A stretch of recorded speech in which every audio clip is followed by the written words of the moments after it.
Permasalahan kunut ada dua. Ada namanya kunut nazilah.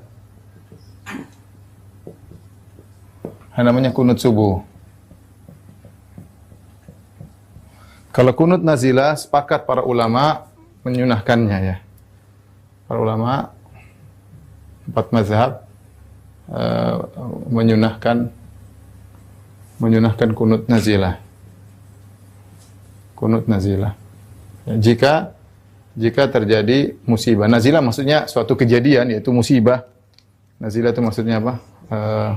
Musibah. Ya, dan ini dikerjakan dalam sholat 5 waktu. Ya. Nazilah. Kemudian ini dikerjakan dalam sholat 5 waktu. Dikerjakan dalam sholat 5 waktu. Jadi zuhur juga. Ini kejadian waktu kalau di Arab Saudi sering ketika terjadi penyerangan kepada saudara-saudara kita di suatu negara. Kita di Madinah biasanya imam-imam pada kunut nazilah. Zuhur mereka kunut dan mereka mengeraskan doa. Begitu sholat zuhur yang harusnya sholat sirriyah tidak ada dikeraskan, tapi pada rakaat yang keempat habis rukuk kemudian doa. Demikian juga sholat asar, maghrib, isya, subuh 5 waktu melaksanakan kunut nazilah. Cuma nanti ada khilaf bagaimana dengan wabah. Apakah wabah kita boleh kunut nazilah? Mazhab Syafi'i membolehkan, mazhab Hambali mengatakan tidak. Ya, karena yang dimaksud dengan kunut nazilah di sini adalah musibah, bukan bencana alam. Tetapi musibah yang berkaitan dengan peperangan, ada orang dibunuh, misalnya kaum muslimin diserang, ada terjadi, tapi tidak berkaitan dengan bencana alam. Ini ada khilaf secara perincian, tapi secara umum mereka sepakat ada namanya kunut nazilah, musibah. Kalau ada terjadi musibah, maka misalnya ada banyak kaum muslimin yang dizolimi, banyak yang dibunuh, banyak yang disiksa dan yang lainnya, maka boleh kunut nazilah dikerjakan dalam sholat 5 waktu. Ya, sebagian boleh, 5 waktu seluruhnya juga boleh. Pada rakaat terakhir setelah rukuk kemudian imam berdoa ya. Ini tidak jadi masalah. Yang kita masalahkan adalah kunut subuh. Ini masalah khilaf yang besar ya, khilaf. Masalah khilafiyah. Kunut subuh bagaimana hukumnya? Maka secara umum kita bisa bagi menjadi dua ya. Yang menyatakan tidak disyariatkan, tidak disyariatkan. Kemudian yang menyatakan disyariatkan.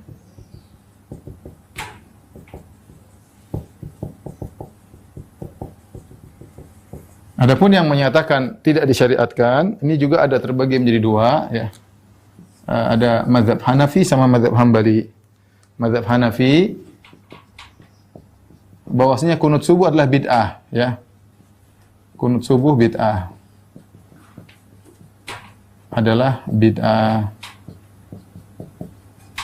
Adapun mazhab Hambali ya, berdasarkan yang saya dapati dari riwayat-riwayat dari Imam Ahmad, dia mengatakan tidak disyariatkan, tidak disunnahkan. Tapi dia tidak mengatakan bid'ah, ya. Dia tidak disunnahkan, tapi Imam Ahmad mengatakan boleh seorang kunut subuh setiap hari dengan syarat dia mendoakan keselamatan bagi kaum muslimin dan kehancuran bagi orang-orang kafir.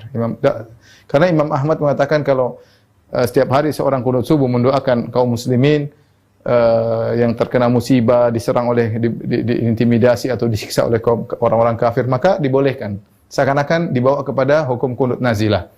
Tapi secara hukum asal Imam Ahmad mengatakan kunut subuh tidak disyariatkan, ya. Tapi tidak dikatakan lafal bid'ah. Berbeda dengan mazhab Hanafi. Mazhab Hanafi mengatakan bid'ah. Bahwasanya kunut subuh hukumnya adalah bid'ah. Adapun yang mengatakan disyariatkan, maka secara umum ada dua, ya. Ada disyariatkan terus-menerus,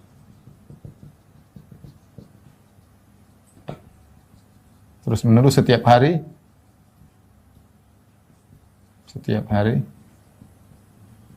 disyariatkan sesekali,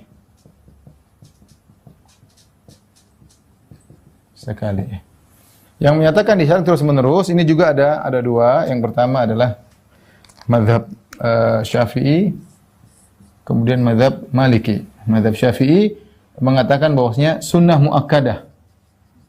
Sunnah muakkadah maksudnya sunnah yang sangat ditekankan, muakkadah. Muakkadah itu sunnah yang sangat ditekankan. hampir-hampir mendekati wajib. Ya, ini adalah mazhab Syafi'i. Makanya mazhab Syafi'i seperti di tanah air kita, ya mereka selalu kunut subuh. Adapun mazhab Maliki tidak sampai muakkadah, hanya mengatakan sunnah.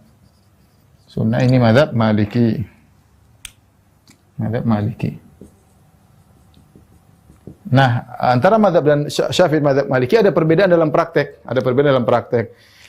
Di antaranya prakteknya berbeda. Kalau mazhab Syafi'i seperti yang kita tahu di tanah air kita, mudah gampangannya pada rakaat kedua salat subuh, setelah ruku sami Allah liman hamidah, kemudian mengangkat kedua tangan, berdoa dengan suara yang keras. Dengan berdoa dengan suara yang keras diaminkan oleh jamaah sebagaimana kita ketahui. Kalau mazhab Maliki berbeda. Mazhab Maliki kunut subuh itu rakaat kedua sama tapi sebelum ruku. Jadi misalnya habis baca surat, misalnya waladhdallin amin qul huwallahu ahad Allahus samad lam yalid wa lam yulad wa lam yakul lahu kufuwan ahad. Sebelum rukuk mereka kunut tapi dengan sir. Masing-masing berdoa sendiri, mereka berdoa. Tidak dikeraskan dan tidak diaminkan, ya. Itu bedanya mazhab Malikiyah. Jadi tidak dikeraskan, disirkan dan sebelum rukuk. Tapi intinya dua-duanya memandang bahwasanya kunut subuh adalah disyariatkan, ya. Adapun disyariatkan sesekali ini pendapat sebagian ulama seperti di antaranya adalah Tabari. Sebagian ulama di antaranya At-Tabari. Kemudian di antaranya Az-Zahabi. Dan Ibnu Qayyim condong kepada Ibnu Qayyim, ya.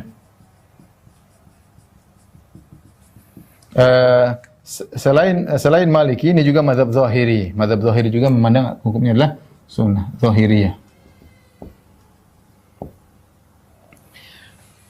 Ini kira-kira berkaitan dengan masalah kunut sehingga kita ada gambaran bahwasanya kunut subuh itu masalah khilafiyah. Masalahnya kembali kepada hadis bahwasanya la yazalu Rasulullah sallam yaqnutu fil fajr hatta faraqad dunya atau hatta mata.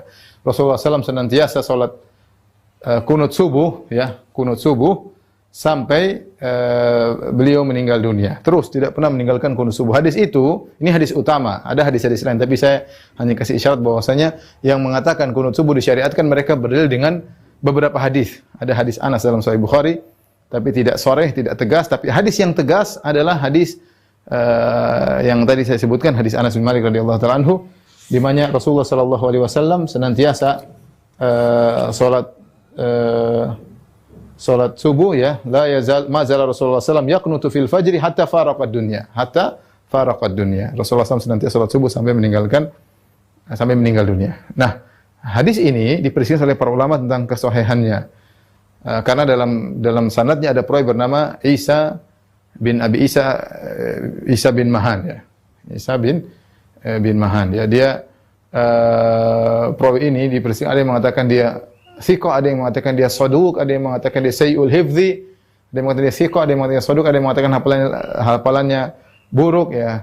Yahimu katsiran, sering salah, sehingga para ulama berselisih tentang perawi ini. Bagaimana kredibilitasnya? Apakah perawitannya bisa mencapai derajat hasan ataukah riwayatnya dhaif? Maka khilaf di kalangan para ulama, para ahli jarh wa ta'dil berselisih tentang kredibilitas status perawi ini, ya, Isa bin Mahan, ya. Ya. Abu Ja'far Ar-Razi, namanya Abu Ja'far Ar-Razi, Isa bin Mahan.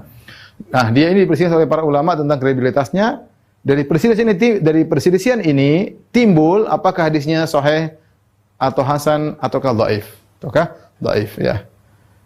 Saya sebutkan dalam buku bekal salat tentang daftar perkataan para ahli jarh wa ta'dil, penilaian para ulama hadis tentang rawi ini. Intinya, sebagian ulama mendhaifkan hadis ini, sebagian ulama menghasankan hadis ini atau mensahihkan hadis ini. Ya, terlebih lagi seperti dan yang mensahihkan banyak, ya, seperti Ibnu Hajar Al-Asqalani dalam Natajil Afkar, kemudian Nawawi, ya.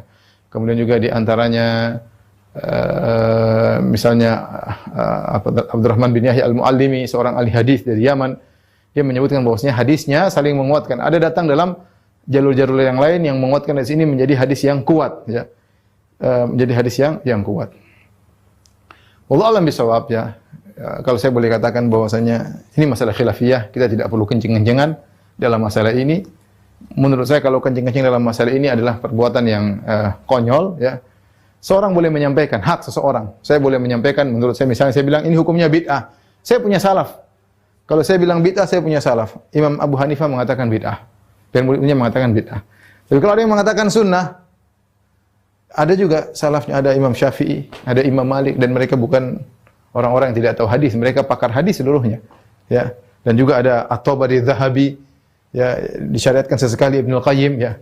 Kalau saya lebih cenderung pada pendapat ini, ya.